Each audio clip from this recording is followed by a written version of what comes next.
Good morning, students. Mrs. Miller here. Today we are going to be writing an informative paragraph. So please keep in mind, if you click this Bitmoji, it takes you to the video that is currently being played, okay?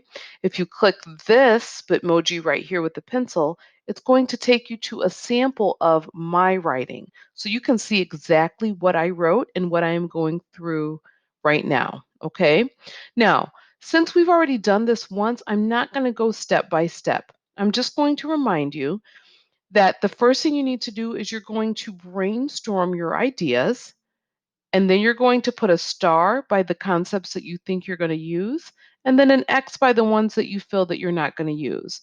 So today's writing is, what is one important thing that other people should know about you?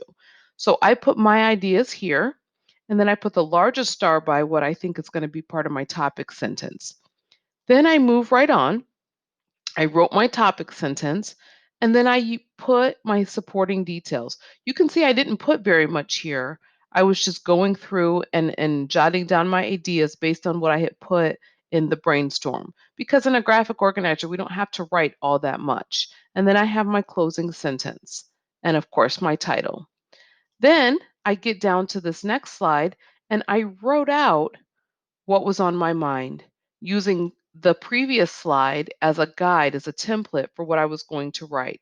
And because I've been writing for so many years, I'm used to putting in quite a bit of detail. So my paragraph is pretty big. Actually, it's three because I made my hook its own paragraph. And that's just a writing technique that I chose to use because I did a quotation. But we'll talk about that another time. Okay? Now, what I did is I made a copy of this slide so that I could then do my revisions and I can make a comparison between what I wrote at first and what I'm writing now. So you can go through and you can look and see I highlighted what I added in, and I crossed off in red what I chose to take out. So you can compare yourself. You can see the difference between what I wrote the first time and then my revisions. I also changed the title based on what I wrote.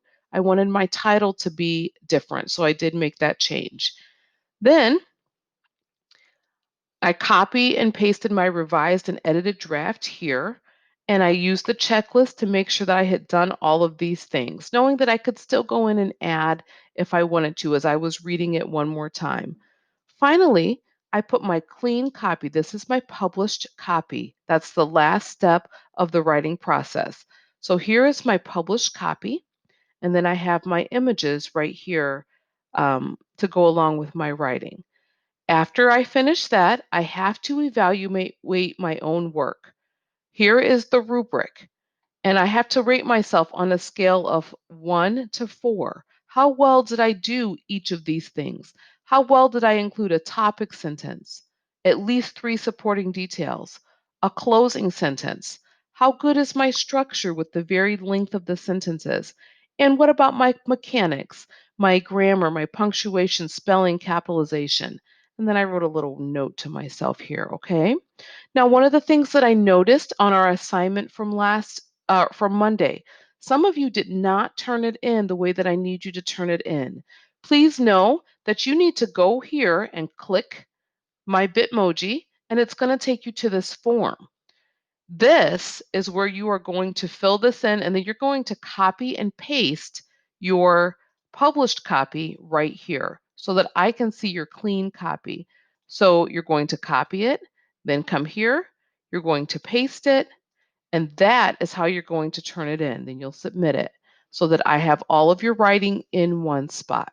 Okay? All right. I cannot wait to see what you all write for me today.